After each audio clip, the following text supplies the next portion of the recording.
Hola, ¿cómo estás? Te saluda Rosenberg Polanía desde este canal Una Voz en el Desierto Internacional.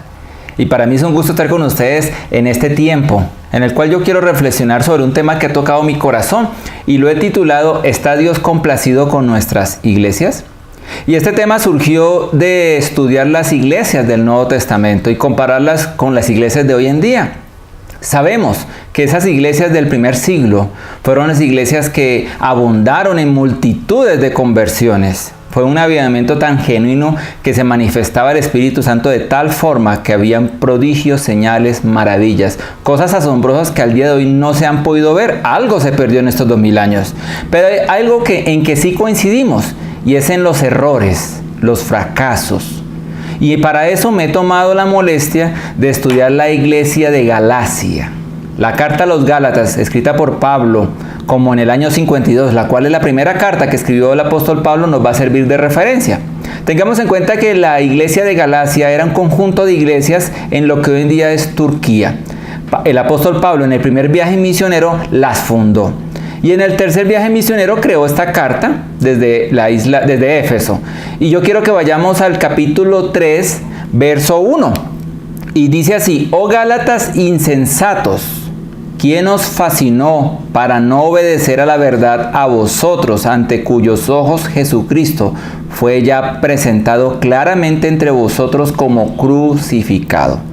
Y sabe que, yendo usted al original en griego, se da cuenta de que el traductor, Reina Valera, mejor dicho, fue muy generoso cuando usó la palabra insensatos. Lo que Pablo quería decir era tontos, necios, faltos de entendimiento, faltos de comprensión. Eso dijo el apóstol Pablo. Y cuando dijo, ¿quién os fascinó? El original en griego me habla es ¿quién os embrujó? Y me está hablando de un espíritu diabólico tras de ese engaño. Por lo tanto, el apóstol Pablo no estaba jugando, no estaba dando una exhortación normal a estos hermanos de Gálatas. ¿Y cuál fue la razón por la que Pablo dijo esto? En Gálatas, ahí mismo en el versículo 6 del capítulo 1, mire lo que dice: estoy maravillado de que tan pronto os hayáis alejado del que os llamó por la gracia de Cristo. Reemplacemos la palabra alejado por desertado, abandonado, porque también significa lo mismo, para seguir un evangelio diferente, no que haya otros, sino que hay algunos que os perturban, confunden y quieren pervertir. También significa torcer, corromper, distorsionar el evangelio de Cristo. Mas si aún nosotros o un ángel del cielo os anunciare o predicara otro evangelio diferente del que os hemos anunciado, sea anatema. Como antes hemos dicho, también ahora lo repito: si alguno predica diferente evangelio del que os predico, sea anatema. Anatema sabemos que significa la maldición de Dios caiga sobre esa persona. Y no fue algo sencillo lo que dijo Pablo, no fue algo para subestimar. Cuando usted va a Apocalipsis capítulo 22 verso 19, el Señor Jesucristo le dice al apóstol Juan acerca de las revelaciones que él recibió en Patmos algo parecido: si alguno añade o quita de esta profecía, su nombre será quitado del libro de la vida. Mire, torcer la palabra de Dios realmente no es algo que va a quedarse sin consecuencias. Y yo quiero que miremos cuáles son las consecuencias o qué fue el evangelio que predicaba Pablo. En Romanos capítulo 10 verso 8 dice así: cerca de ti está la palabra en tu boca y en tu corazón. Esta es la palabra de fe que predicamos, que si confesares con tu boca que Jesús es el Señor y creyeres en tu corazón que Dios le levantó de los muertos, serás salvo. Mire, el evangelio se basa en aceptar el señorío de Jesucristo. Ese concepto de Señor se ha perdido porque en el primer siglo existían esclavos, existían siervos y existían señores. Un señor determinaba qué podía hacer ese esclavo. Un señor podía determinar si vivía o moría. Podía determinar si se levantaba, si se acostaba. Podía determinar todo. Hoy en día es común en mi país, en Colombia, usar la palabra Señor como señal de respeto ante una persona de mayor edad. Pero cuando se dice que Jesús es nuestro Señor, está queriendo decir ya no vivo yo, más vives tú. Cuando se dice que Jesucristo es nuestro Señor, Él tiene que ser nuestra primera referencia. ¿Será que puedo hacer esto? ¿Puedo tomar esta decisión? ¿Puedo ir a tal lugar? Lo que pasa es que se ha diluido el significado de la palabra Señor. Y eso quería decir el evangelio de Pablo, el que predicaba Pablo en el primer siglo. Que Jesús murió por nuestros pecados. En 1 Corintios capítulo 15, verso 1, dice: además os declaro, hermanos, el evangelio que os he predicado, el cual también recibisteis, en el cual también perseveráis. Por el cual asimismo, si retenéis la palabra que os he predicado, sois salvos, si no creísteis en vano. Porque primeramente os he enseñado lo que asimismo recibí, que Cristo murió por nuestros pecados conforme a las Escrituras, y que fue sepultado y que resucitó al tercer día conforme a las Escrituras. Mire, han habido falsos evangelios en la historia. El de los musulmanes. Pero ¿qué nos diferencia con tantos evangelios como el de Buda, como tantos mensajes filosóficos, que ninguno de sus fundadores resucitó después de muerto? El único que ha vencido la tumba, que ha salido de la tumba, ha sido nuestro Señor Jesucristo, porque era imposible que la tumba lo retuviera, porque Él es el dador de la vida. Y me hace acordar de otro falso evangelio que hay por estos días, el de los mormones. Si usted recuerda, José Smith, quien era un cristiano, en esa época de 1800 y pico, él recibió la visitación, dice él, de un ángel, un ángel Moroni, que le entregó unas tablas de oro con unas nuevas enseñanzas o revelaciones. Un nuevo testamento, en pocas palabras. Si él hubiera recordado que el apóstol Pablo dijo que si algún ángel se apareciera y entregara una información nueva, diferente de lo que está en la Biblia, sería maldito. Él habría entendido que está bajo el engaño del diablo. Pero continuemos. Yo quiero que tengamos en cuenta en qué podemos aplicar este evangelio, este falso evangelio que encontró Pablo en la época de Galacia, en la época de los Gálatas. Pablo criticaba y juzgaba que ellos, habiendo comenzado en el Espíritu, se habían devuelto a la carne, se habían devuelto a las obras de la ley. Querían añadir a la gracia de Jesucristo, añadirle costumbres judías como la circuncisión y muchas otras. Pero para el día de hoy yo encontré unas aplicaciones de este evangelio falso. ¿Y cuáles serían? Por ejemplo, hoy en día se enseña que la llenura del Espíritu Santo o recibir los dones espirituales se puede recibir a través de una obra de la ley, como puede ser ayune tantos días para que sea lleno del Espíritu Santo. El ayuno es una disciplina espiritual. Pero de ahí a que eso logre que usted obtenga los dones espirituales o sea lleno del Espíritu Santo, hay mucha diferencia. Y se lo demuestro. 1 Corintios capítulo 12 dice que el Espíritu da a muchas personas el hacer milagros, a otros da dones de profecía, a otros dones de discernimiento de espíritus, diversos géneros de lenguas y otros interpretación de lenguas. Pero todas estas cosas las hace uno y el mismo Espíritu, repartiendo a cada uno en particular como Él quiere. El Espíritu Santo de Dios es quien determina qué dones tenemos. Usted no puede tener un don diferente o un don similar a otros. Aunque ahí mismo, unos versículos más abajo, en el versículo 30 dice el apóstol Pablo: ¿tienen todos dones de sanidades? ¿Hablan todos lenguas? ¿Interpretan todos? Queriendo decirnos que aunque hay multitud de dones, pues no podemos tener los mismos. Pero él dice: procurad pues los mejores dones. Podemos y tenemos la libertad de pedirle al Espíritu Santo, a nuestro Señor, que nos dé dones que tal vez sean necesarios para nuestro ministerio. Si usted es un pastor, va a pedir el don de sabiduría. Si es consejero, la palabra de ciencia. Si es un evangelista, dones de sanidades. Pero lo cierto es que el que determina si le va a conceder esa petición es el Espíritu de Dios. No hay otro. Y bueno, ¿por qué es importante esto? Porque si no tenemos claro, vamos a estar corriendo detrás de hombres, tal vez detrás de un seminario, de una conferencia, para que alguien interceda por nosotros y nos dé los dones. La llenura de Dios va a venir si usted busca a Dios y se llena de Él. No, algunos lo asocian al magnetismo, que por asociarse o frotarse con alguien que tiene la unción se le puede pegar. Pero aún si usted hiciera eso en el plano natural, va a durar un poco tiempo. Depende de usted, de su comunión con Dios, si esa unción le va a durar. Otro error que yo veo hoy en día, otro falso evangelio, es que se enseña a través de grandes medios comerciales, medios de comunicación, que usted a través de ofrendar o de diezmar una obra de la ley a un ministerio o a un predicador o tal vez a una radio o a la televisión, usted puede lograr la conversión de su ser querido. Y yo quiero recordarle cómo llegó usted a los pies de Jesús. Usted llegó por nada más y nada menos que por la fe.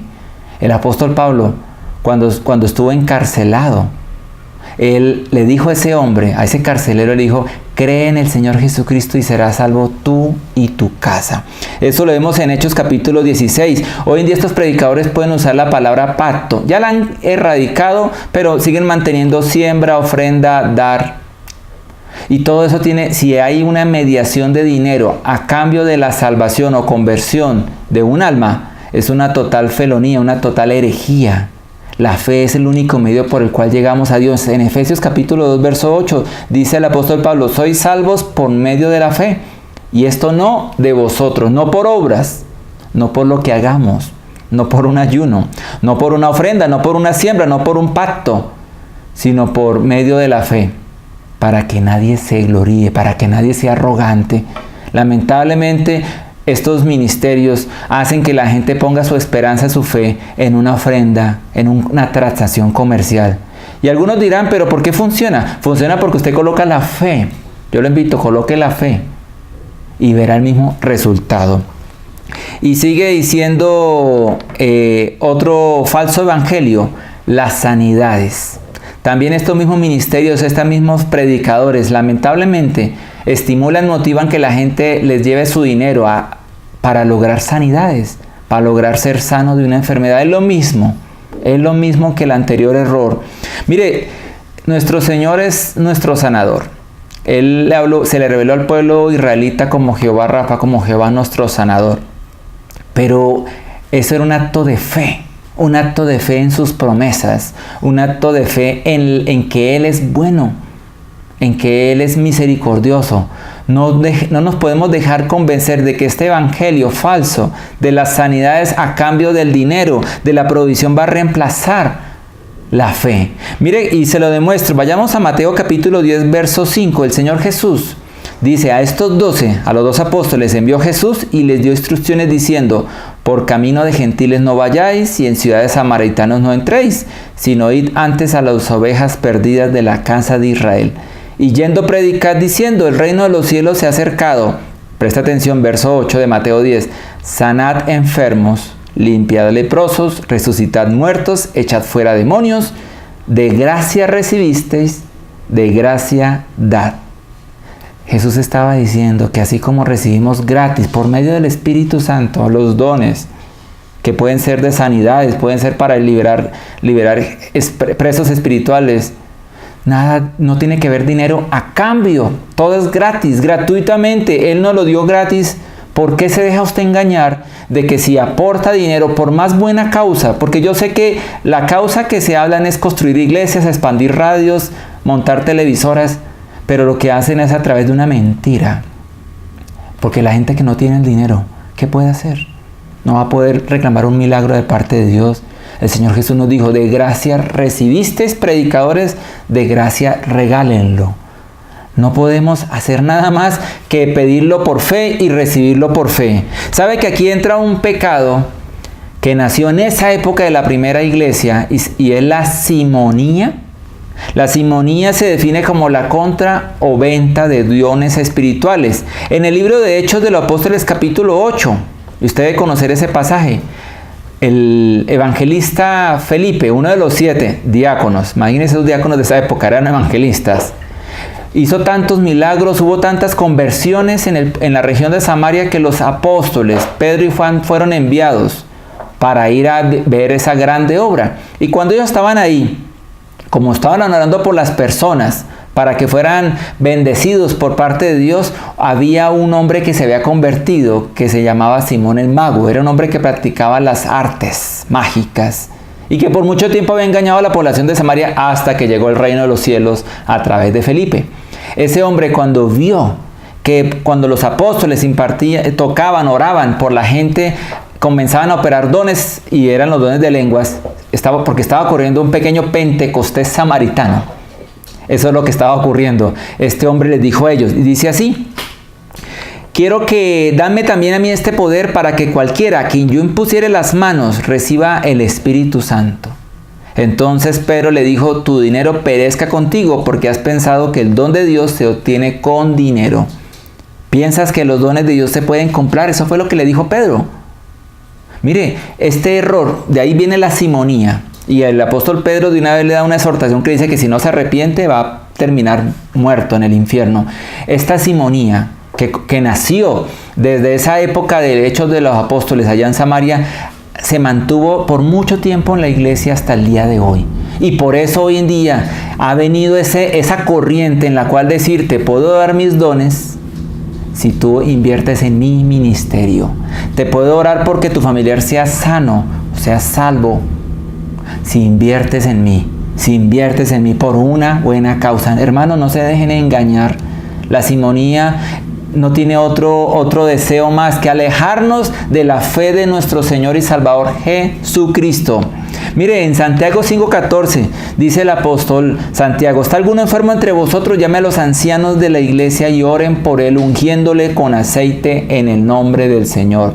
Y la oración de fe salvará al enfermo, y el Señor lo levantará, y si hubiere cometido pecados, le serán perdonados. Todo es por fe. Muchas enfermedades pueden estar, es porque usted tiene una rencilla, un rencor contra alguien, por un pecado. Pero sea como sea, cuando usted se pone a paz con Dios, cuando se pone a cuentas con Él, va a haber una sanidad integral en su alma y va a reincidir hasta en su cuerpo. Y hay otro pecado, otro falso evangelio que hoy en día abunda, el falso evangelio de la prosperidad. Y también aplica los mismos principios de lo anteriores. Si usted siembra, usted va a ser próspero. Si usted pacta, usted va a recibir dinero. Le va a aparecer dinero oculto que no sabía que existía y cosas como esas. Y olvidamos, mire, Proverbios 22:4 dice, riquezas, honra y vida son la remuneración de la humildad y del temor de Jehová. Mire, la prosperidad no es algo ligado solamente al dinero, eso demerita la palabra. La prosperidad va ligada a tener vida eterna, a tener un buen nombre delante de la gente, un buen testimonio.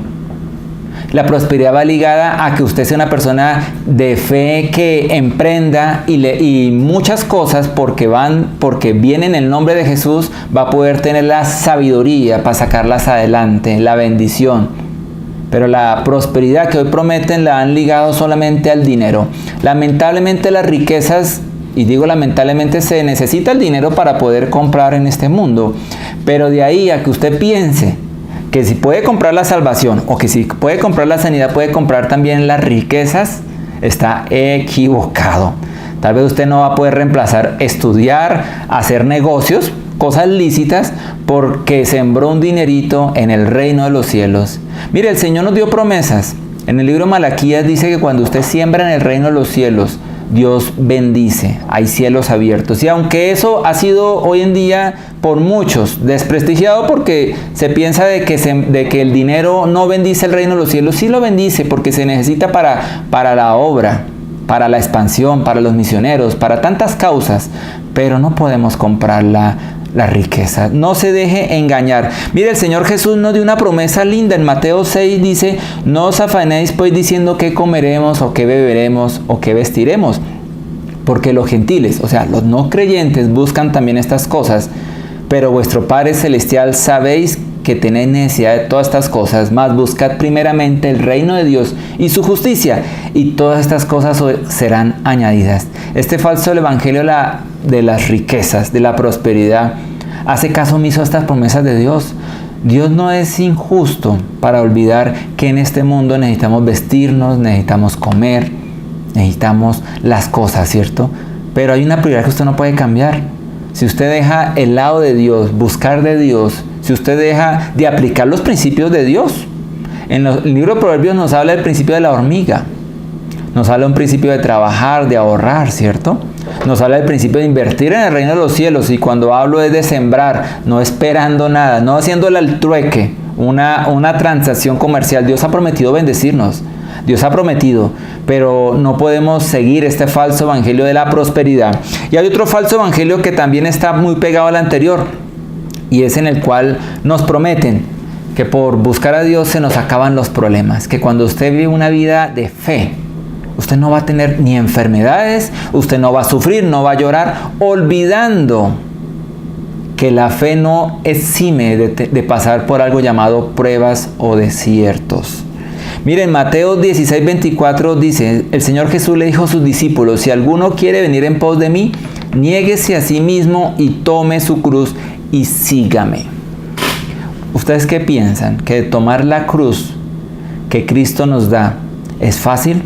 Esa cruz significa crucificar esta carne que nos hace mentir, esta carne que nos quiere hacer engañar, esta carne que nos quiere seguir haciendo personas egoístas, centradas en nosotros, despreocupadas de otros, amando tal vez solo a los nuestros, no a los demás. ¿Por qué cree que el Señor Jesús dijo que se resumía la Biblia en 2 mandatos? Amar a Dios y amar a tu semejante como a ti mismo. Porque nuestra naturaleza caída nos impide amar, nos quiere acercar a nuestros deseos, a nuestras vanidades. El apóstol Pablo, antes ustedes estaban muertos en vuestros delitos y pecados. Necesitamos crucificar esta carne para poder seguir a Cristo, y no va a ser fácil, no va a ser sencillo. No piense que usted no va a tener que pasar por dificultades, por pruebas, por tribulaciones, porque hacen parte del gimnasio de la fe para podernos santificar, para poder ser mejores personas. Esas personas que le dicen que el Evangelio trae cero tristeza, lo engañan. Por eso mucha gente deserta a la iglesia rápidamente, porque como la engañan y piensan que nunca van a tener problemas, hasta a la menor desafío de fe de la vida, se van y piensan que no fueron capaces. Lo que pasa es que todo es por fe, por fe. Dice el Señor Jesús en Juan 12:24, de cierto os digo que si el grano de trigo no cae en la tierra y muere, queda solo, pero si muere lleva mucho fruto.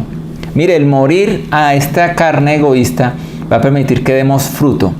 Si usted ha visto en Gálatas, en capítulo 5 aparece un listado de los frutos del Espíritu, o el fruto del Espíritu: amor, paz, gozo, benignidad, bondad, fidelidad, dominio propio. Eso va a ser resultado de cuánto sacrificamos nosotros nuestra carnalidad, y va a traer tristeza. Muchas veces usted va a pasar por momentos difíciles. El apóstol Pablo, si usted se acuerda, en el libro de Filipenses nos da un listado de todas las pruebas que él pasó. Él pasó por hambrunas, pasó por naufragios, pasó por pedreas, pasó por tribulaciones, pasó por persecuciones, aguantó hambre. Este criterio del Evangelio de que todo es éxito, como el de la prosperidad, hubiera dicho que este hombre llamado Pablo era un hombre que no tenía la fe suficiente para poder disfrutar la vida, porque no sabía reclamar las promesas. Es una ridiculez. Algunos dirán que hay un pasaje en que dice que Cristo se hizo pobre para que nosotros fuéramos ricos. Pero ¿sabe qué significa eso? Él se indignó, él renunció a su dignidad, siendo una persona como una creación, para que usted y yo fuéramos alcanzados por misericordia, ricos en misericordia. El objetivo de la fe es nuestra salvación. Por lo tanto, no se deje engañar este falso evangelio. Y para ir terminando, hay otro falso evangelio que se enseña hoy en día y que se dice que, de acuerdo a como usted siga principios de la ley, digamos, vestidos largos las mujeres, no usar joyas, o congregarse el sábado, porque ese era el día en que se congregaban los judíos de la época de Jesús, y cosas así, lo van a hacer más santo, olvidando que si la justificación, ser justos, es por la fe en Jesús, la santificación es por la operación sobrenatural del Espíritu Santo en nosotros.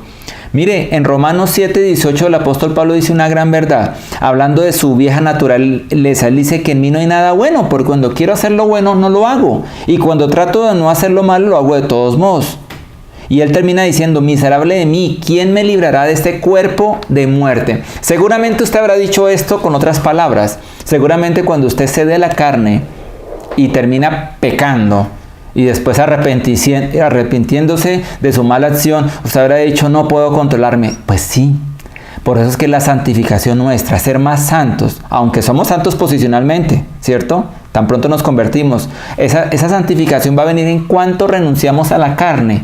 pero para eso está el Espíritu Santo. Si yo me rindo al Espíritu Santo para andar en el Espíritu, como el apóstol Pablo dice ahí mismo en Gálatas 5:16, andad en el Espíritu y no satisfagáis los deseos de la carne. Cuando dejamos que el Espíritu Santo nos controle, vamos a poder ser personas más santas. ¿Por qué? Porque como el Espíritu Santo está en nosotros, el fruto del Espíritu, ese fruto hermoso del Espíritu, va a permitir que podamos no dejarnos gobernar por esta naturaleza caída que hay en nosotros. Mire, usar vestidos, faldas largas, no usar joyas o congregarse el sábado no lo va a hacer más santo. O hasta dejar de comer alimentos, ciertos alimentos que estaban condenados en esa época porque eran leyes sanitarias. Usted lo puede seguir haciendo, pero lo que va a hacer lo santo o santa es que tanto se rinde al Espíritu Santo. Si llega un momento de dificultad con un cónyuge, con una persona, cuando usted dice, uy, no voy a ganar, pudiendo demostrarle a él que yo soy más que él, y usted cede al Espíritu Santo, va a ganar. Cuando usted es una persona humilde y no cede a la arrogancia, al orgullo, va a ser una persona fructífera en el Espíritu. Y así, por eso el Señor Jesucristo nos mandó este listado de dones de humildad y dominio propio. Y yo quiero en este momento hacer una invitación a ustedes. Este evangelio o esta lista de falsos evangelios están alejados de la fe en nuestro Señor Jesucristo. Yo sé que los mismos errores de los Gálatas insensatos, Gálatas necios, han alcanzado a nuestra iglesia. ¿Qué tan agradado está Dios de su iglesia? Y cuando hablo de iglesia, hablo de las personas que la conforman. Yo lo invito a que se acerque nuevamente en fe al Señor Jesús, a la fe. Usted llegó a los pies de Jesucristo fue por fe, no fue por obras. No hubo dinero en medio. Fue porque ocurrió un milagro tan grande que solo Dios es capaz de volverlo a hacer. Y es el nuevo nacimiento en nosotros. Que el Espíritu Santo llegue a nosotros y ha comenzado a acompañarnos hasta el día de hoy. Si usted está enfermo, o si necesita que Dios le ayude con un milagro de un familiar, o si quiere ser más santo, la respuesta está solo en Jesucristo.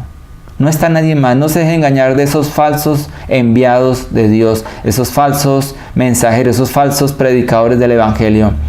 Lo invito a que siga en sintonía con este canal, Una Voz en el Desierto Internacional. También hay una página web con la cual puede escuchar programas de audio, los que tenemos para muchas naciones en Latinoamérica.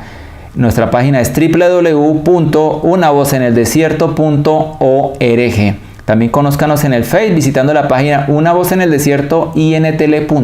Una Voz en el Desierto Internacional. Les ha acompañado Rosenberg Polanía. Ha sido un gusto estar con ustedes. Hasta pronto.